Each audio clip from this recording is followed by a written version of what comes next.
It's Thomas the Tank Engine. I always wanted to do that. So, Cole, what's the next step of your master plan? Crash, apparently. Crashing this train with no survivors! Oh, that was satisfying. Two shielded gat. Welcome to the final level. On hard and insane, this level is absolutely ridiculous. You can die very quickly. Those Gatling gunners are pretty much glued to you. Oh, this is the best work they've done so far. Like, the scripting of this is that you're supposed to gun them down with the cannon while when the gunners are distracted, which only happens for maybe 2 or 3 seconds. And if they're not during that specific distracted phase, they will be on to you. Basically, we're babysitting this cannon throughout the entire level. Also, this level is obsessed with switches. They really like their console handheld hybrids in the Old West.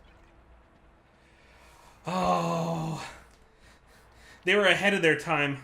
This section is horrible. So you get one checkpoint as soon as you go over to the junction switch, but then you're stuck behind cover here with these snipers, and you sort of have to play peekaboo.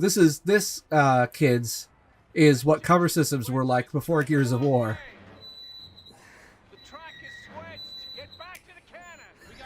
Why, yes, this will happen throughout the rest of the video. Why do you ask? The mission is ridiculous. Why should the commentary not be? So, yeah, basically this cannon, which I actually don't remember this coming up in the story at all. Then again, it's been a while since I've recorded this. Maybe it has. Like, we had the Gatling gun at one point. I don't remember there being a howitzer at any other point. Anyway, so we're in Magruder's mine here, and we're just trying to stop Magruder from, I don't know, from reaching Kavera and getting really rich. Like, there's not even an impending peril or anything. This isn't like the South Will Rise Again gameplay. Switch. No. It's just he wants money. Yeah, one former Confederate general will make some money off of this. Oh no, we must stop him. This is his retirement plan. Also, I mean, to be fair, this guy was a bastard. He killed our father twice. How many villains can you say have killed 2 of our protagonist's fathers?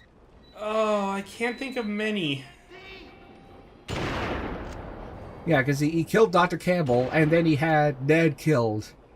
I guess through a combination of Josiah Reed and Hollister, I guess. Anyway, the TNT in this section is really annoying. If you're not really on point with those shots, it'll be annoying. Also, this section here is really bad.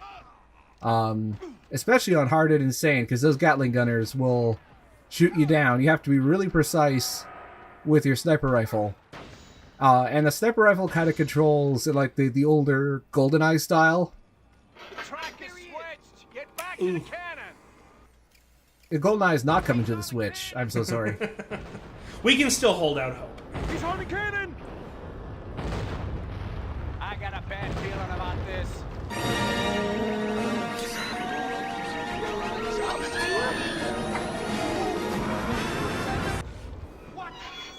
I don't know if you were noticing in the last couple of frames there. Yes, that was Luke drinking the titty milk. Because I think that, whether you loved or hated The Last Jedi, I think that everyone can agree that the best scene in that movie was Link drinking the titty milk. That's an objective fact. The green titty milk. That is Luke's whiskey. It replenishes his health. It's how he regained contact with the Force and how he was able to defeat Kylo Ren on Crate. Hey, we need you back in the cannon. Anyway, there's a... Clay will yell at you if you abandon the cannon for too long. I thought I would show that off. Clay is very insistent that you man the cannon at all times. Also, this section is really bad on PSP, because for whatever reason, you cannot refill your health while manning the cannon at the same time. Which makes this a section that's bad on the PSP? No. It's egregious, even by PSP standard, even by the PSP port standard. It's pretty ridiculous.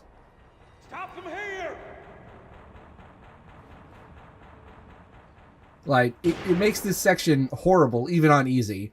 Also, we're going to be seeing some PSP footage later, and you'll notice that I have infinite ammo for that footage. That's because I actually could not defeat Reed on PSP on easy without using cheat codes. Oh my god. Because the controls are just that bad. I have beaten this entire game on hard twice. I've, defeated the final boss. But the PSP version stymies you. On easy. The PSP version is just too ridiculous, and it all has to do with the terrible controls. Another classic quote by Nolan North. Damnation. Damnation, he's on the howitzer. Damnation. Also, I will give them this, it's the best looking level so far. Because we're in, like, really linear, narrow corridors. Cameron's got the shivers. So, in a minute or two, we're going to be seeing our next big set piece that's going to be mixing up the auto-scroller portion of this. It's also worth pointing out that all of the sort of the big heavy weapons like the howitzer, the Gatling gun, the keelboat, none of them have aiming reticles, which makes them really hard to aim in general, and it's especially problematic with the howitzer in this section. Switch to unlock the turntable. Because you're expected to do some pretty precise gunning with it, and it does not work at all. Help me cover our allies while they spin the turntable. Yeah, we've got a defense set piece here, and I actually kind of like this one. Hold the turntable. It's pretty simple. It's paced pretty decently, and it's a nice break from the slow moving chaos of the cannon section.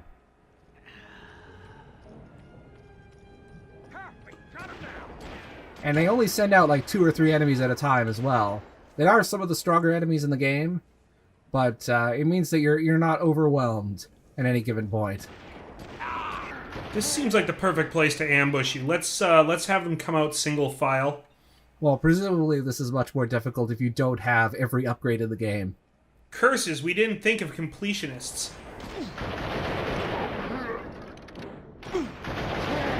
Quick as lightning. Also, I didn't think to make a Grease Lightning joke there. I'm very disappointed in my past self. Next time.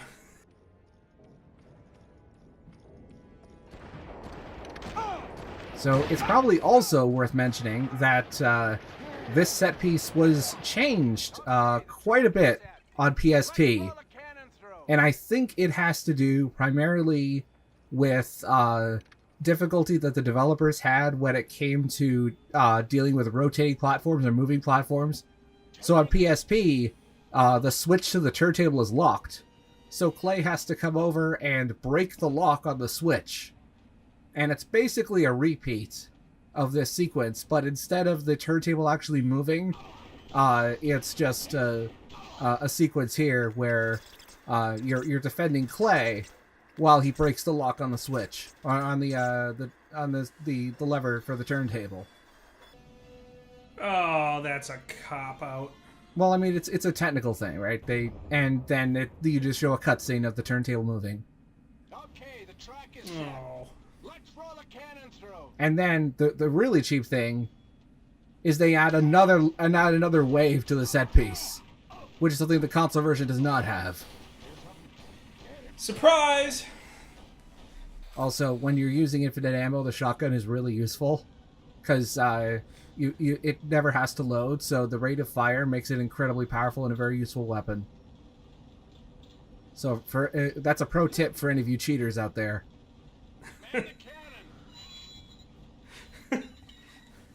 Yeah, another thing, you can't. We're not saying yeah, cheat, you can't but drink. totally You cannot drink whiskey and man a howitzer at the same time. It's, you know, good advice for real life, not so much for this video game. Clearly, they've never been to Michigan. And the game nearly ended right there. Take the men back. But leave the women and children. I'm glad the developers cut the 5 days trapped in a mine. Yeah, they didn't quite get that particular level balanced the way they wanted to. It was a very last-minute decision. Anyway, welcome to the worst gunfight in the game. This didn't take as long as, say, the cannon, retaking the cannon, but it's far more egregious because you have to climb up to the top, and you don't have any allies with you, and all of these members of Magruder's militia are some of the toughest enemies in the game. And remember when I said earlier that there were big guys in Magruder's army, or at least I thought there were? Well, they're up there, and they're pretty tough. I'm also going to be switching over to the fire bow instead of the loco dynamite bow. The reason for that is because the dynamite bow, while it is powerful, it does not kill if you score a headshot, or at least it doesn't kill immediately when you score a headshot. Because it's meant to be a bow that blows things up, not a bow that does stealth kills. And here I'm trying to cheese the big guys so that I don't have to deal with them, because there are also some smaller militiamen who I'm trying to deal with later. Also, the fire bow can deal with TNT just fine. So I'm down to these three guys, and at this point, I'm scared out of my mind. Because I've only gotten this far once out of the couple of dozen attempts here, and it did not go well for me last time. And so I'm playing really cautiously, just trying to sort of eke out any sort of advantage I can out of this. It basically turns into... I can see a level of absurdity to this. Yeah, it basically turns into an Old West version of Whack-A-Mole. With not as many head explosions as you would find in your usual game of Whack-A-Mole, though. Yeah, I was waiting there for a good 20-30 seconds, basically for this guy to pop out of cover. Surprise. But this is the last big gunfight before the final boss. And in terms of ramping up the difficulty in ridiculously stupid ways, it does not disappoint. Also, I like how that enemy's shadow is on the opposite side of the wall. I was trying to figure out what was going on there. At first, I thought it was like a baked-in shadow from one of the other enemies, but no, it was moving. It was that other enemy. Anyway, there we go. It's finally over. I was just sort of, you know, taking a long, deep breath there. That was the only time I was able to actually get a good take of that fight. That is an absolutely awful fight on hard. That's rough. I can't even imagine getting through that on Insane. I know that one of my regular viewers already beat this game on Insane, and to you I say, you know, kudos. How did you do it? Why did you do this to yourself? Truly, you are an hero. Alright, final boss time. I've been looking forward to this.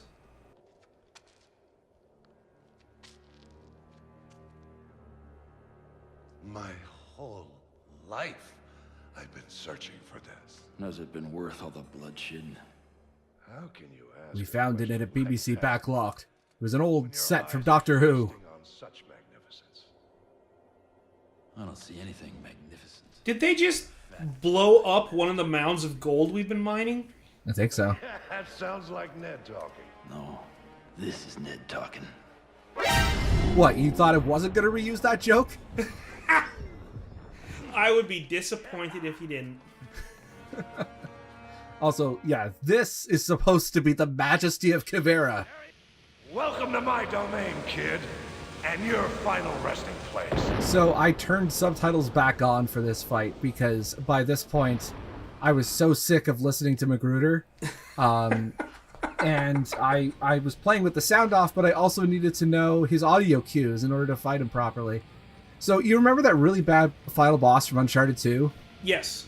Against Lazarevich, where you had to shoot the pods for the Tree of Life? Yeah.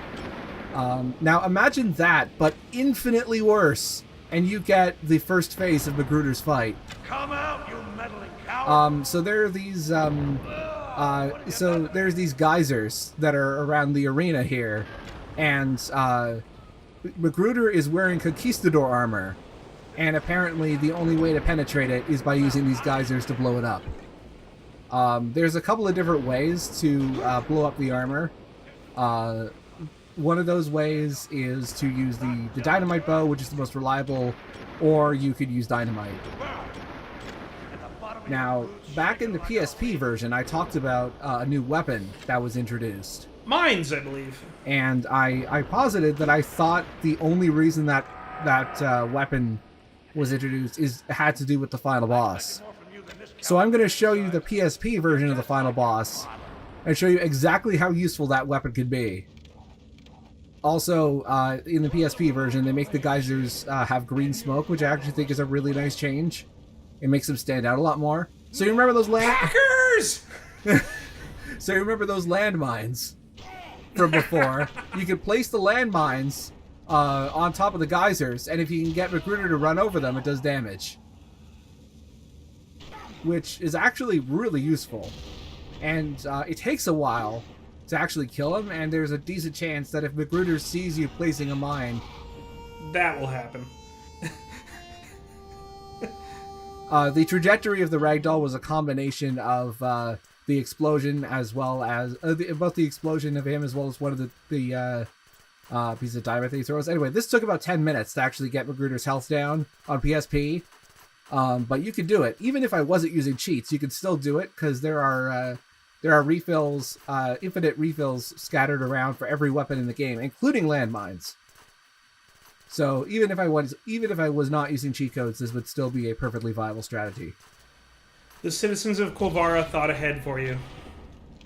Yeah. Certainly put more effort into their final boss design than either how did I say Ubisoft? Neversoft or Rebellion. Certainly more than Ubisoft because they had nothing to do with this game.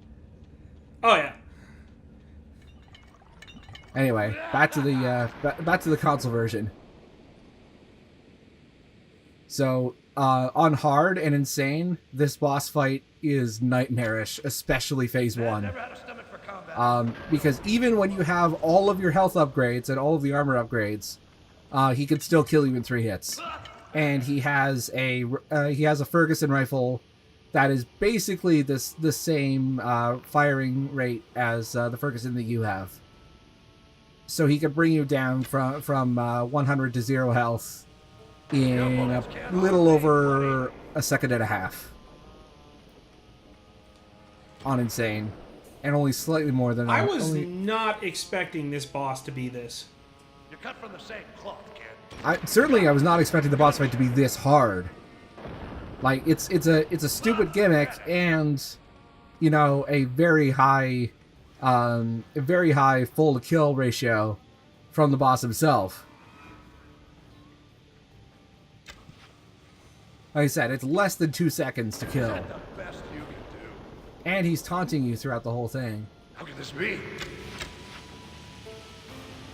You know, I gotta say, it's certainly a better fight against Lance Henriksen than General Shepard in Modern Warfare 2. So anyway, this is phase 2. It's much easier in theory.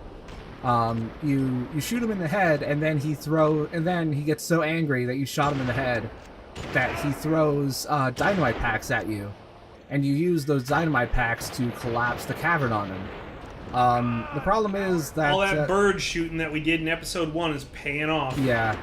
The thing is, though, that the dynamite packs are not the best, and also if you don't time it right, the 3 pieces of dynamite that he throws separate, and then they'll ricochet off each other and it won't collapse on the cavern, so you gotta be quick.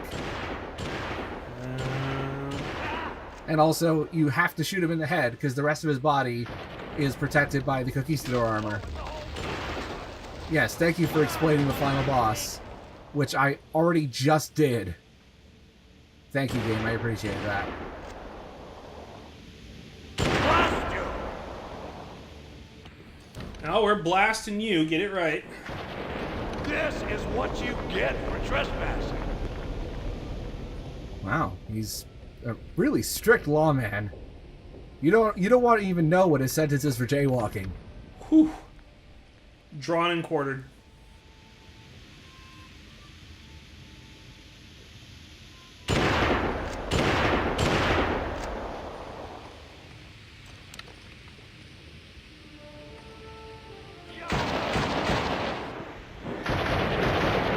And again, remember, eventually we get to this. Like here, if you don't get it right, the dynamite packs will ricochet, and if you really mess up, they'll hit you, and it's not a one-hit kill.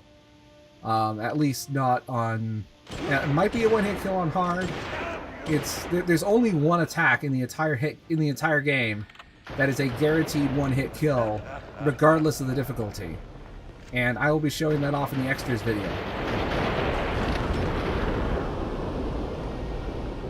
Like even if you even if you put a stick of dynamite right at your feet and blow it up, it will not be a one-hit kill on easy. Anyway, that was the last. Oh no, sorry, that wasn't. I was gonna say this has got to come down on him eventually. It's supposed to take only 3, but I'm just really bad at it. There is a better strategy for this from a speedrunning perspective, but it requires standing out in the open, which is not something that I would recommend doing on hard. No. At least not against Magruder. There's also a random chance that he can spawn extra militiamen to fight on the opposite side, but he didn't do that during this take.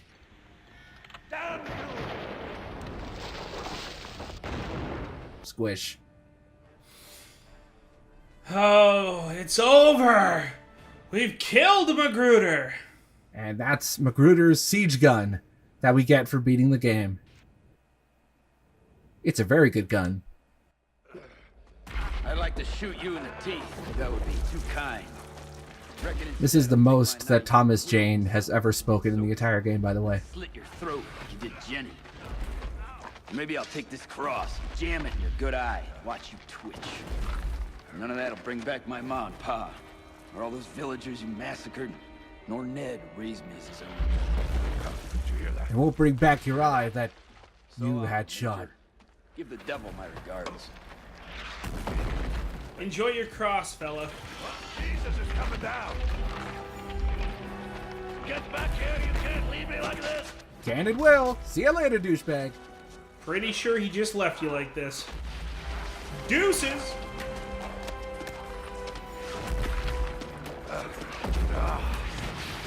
Get back here. I can make it worth your while. Look at all this gold! How much money can you possibly have with that Conquistador armor of yours? Damn you. You're never gonna make it. You'll never make it.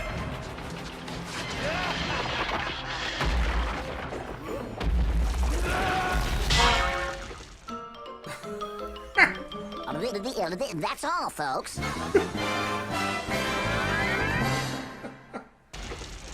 All right. Well, so for those of you who don't know the context here, my video just froze. I'm gonna have to go by Roy's reactions here. I know what's coming next approximately. So We're getting out of the cave, thank God. yeah, this is gonna be an interesting ending here. I don't think we're gonna make it to the helicopter, though. Yes, the Thank God, the helicopter circled around. the rubber powered helicopter. Oh, there it is. There we go. Back. There it is. Back. Look at all that slowdown, though. That's like the one thing this game hasn't had much of yet, is like gratuitous slowdown. I'm kind of surprised. And it finally shows up in the very last shot. This last sweeping epic shot that they try to do. And it just kills the system. Oh. So there we go. That was Gun. A game with the gameplay of Red Dead Revolver and the dignity of Mad Dog McCree. At least it didn't go as far down as the town with no name. I've been saving that line the whole goddamn LP, trying to figure out the best place to put it. The end seems fitting for that. Well, so this is the ending credits for the console version. They're pretty decent credits. You know, we got all our favorite character models lining up for a good fight. Just kind of doing stuff. But I did promise that we'll be seeing what the PSP credits look like. I've been hyping it up for a couple of videos now, and it will not disappoint. Are you ready? I am ready. Alright, here we go. They made a little show at the Alhambra. I want to turn up your audio for this.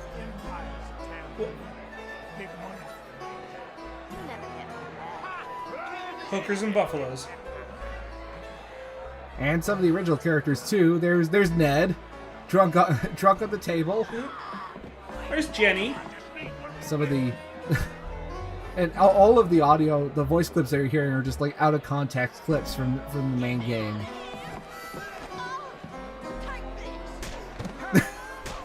The opium dealer getting into a fight with Hollister's men, or sorry, with Recruiter's men.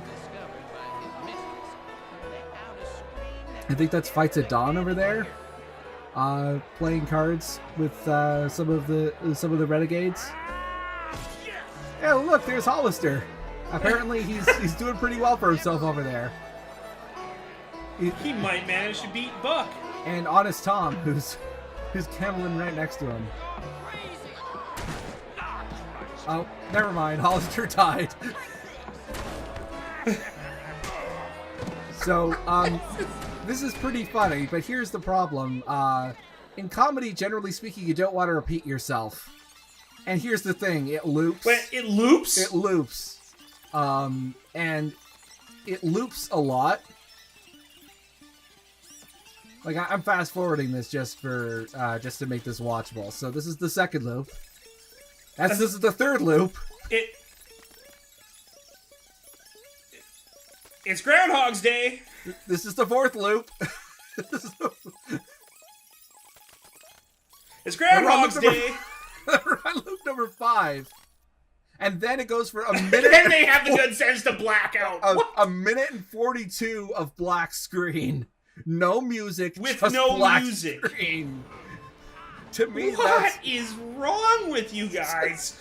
Okay, so Rebellion Studios were also the ones who, they were the ones who ended up being like the main developers on Rogue Warrior.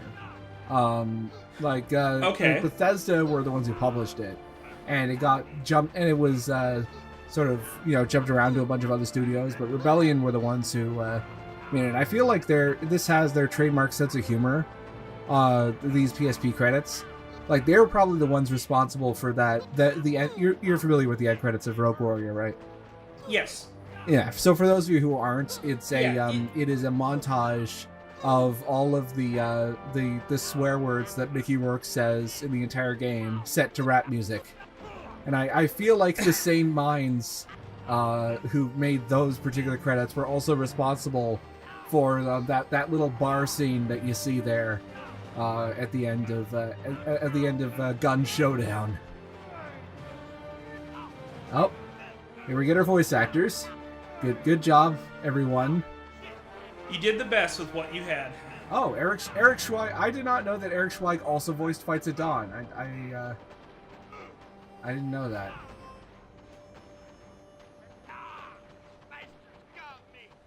Okay, Race Johnson also did a visual VO. Wade Williams. Alright, I'm gonna see if there's other... Oh, hey, there's Nolan North. Grant Albrecht also did. Right. Oh yeah, see, there's Vanessa Marshall. I was mentioning her earlier in one of the PSP videos. So There were stunts? There were motion captured stunts? oh yeah, I of thought course. they just faked it all. Yeah, I mean this was 2005. There was like enough development or enough technology that they could do mocap stunts. They didn't have to keep. There was a night shift? There was a third shift? There was QA? only one. One QA manager. Let's see. Is your guy from QA in the credits here? Derek is in there. Oh my god. There he is. Oh, Derek. We love you, buddy. You're famous, Derek. But it looks like we can't just blame you. We also have to blame Michael Yang, Ronan Price, Tim Irvin, and especially you, William Bibiani. But I have to give a special shout out though to Christopher Leonard's. His soundtrack desperately belongs in a better game. It is a very Western soundtrack. It is very 70s, 80s Western movie soundtrack. It's someone who's familiar with Morricone, but also wants to be, grander and more grandiose. But not enough for it to rub off on the rest of the game. Yeah. Yeah, it's like someone showed Christopher all of the concept art they done, but none of the actual gameplay, and he only had that to go on. Ah, good old DivX video. Oh my god, I haven't seen that in years. 2005, how I've missed you. Well, looks like all of our good guy character models have triumphed in the Battle of the Magruder's Mind end credits. Now they're just standing around. Hey, we completed all of the missions and we've unlocked special items. Ooh! Let's see what we got. The cannon knock gun. It's basically the same as the knock gun, but it fires explosive rounds. And we also have Reverend Reed's horse, a black horse that he had. We'll be showing off those in the next video. And oh boy, I am looking forward to next video. Let me tell you that. That is going to be... Y'all ready for some extras? Oh yes. I have 2 extras videos planned, and they are both going to be amazing. Oh, I'm looking forward to them, and I hope you are too. So I hope that overall you have come to understand my my very mixed feelings about this game and how much I like it in spite of the evidence that you can see and hear.